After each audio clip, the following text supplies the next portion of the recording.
Senator Francis. Thank you, Mr. Speaker. Honourable colleagues, I rise today to speak to the apology made by His Holiness Pope Francis to Indigenous peoples on the role of the Catholic Church in the residential school system. I am a Catholic. I am also an Indian Day school survivor. I can tell you that it was important for me to hear the Pope say he was very, very sorry for the conduct of some of its clergy. But I wish he had gone further. The Catholic Church must take full accountability for its role in instigating, supporting, and defending the historic and ongoing genocides of Indigenous peoples in Canada, including in the Indian residential school and Indian Day school systems, where hunger, neglect, abuse, and death were rampant. It must also condemn the doctrine of discovery and other undoubtedly racist and unjust narratives which not only depicted Indigenous people as inferior or savages, but enabled the displacement and dispossession of our land and resources. Colleagues, the partial apology came after a week of meetings in Rome requested by Indigenous delegates.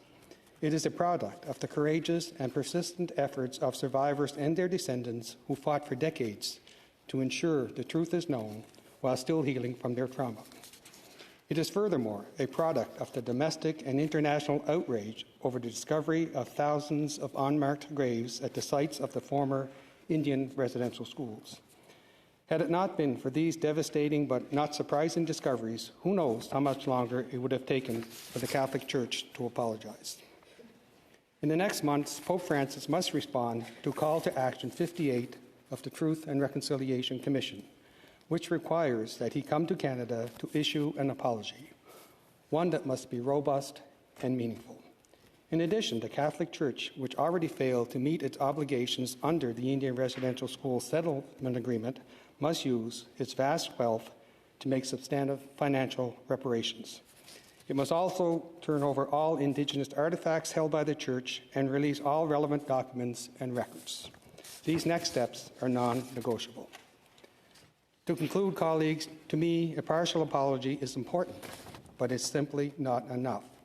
If he is really committed to the path towards truth, healing, justice, and reconciliation, concrete actions and changes by the Catholic Church must follow. The wrongdoings of the Catholic Church are not just in the past.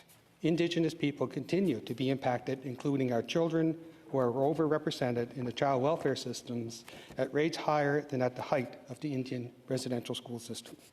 Well, Alan, thank you. Merci.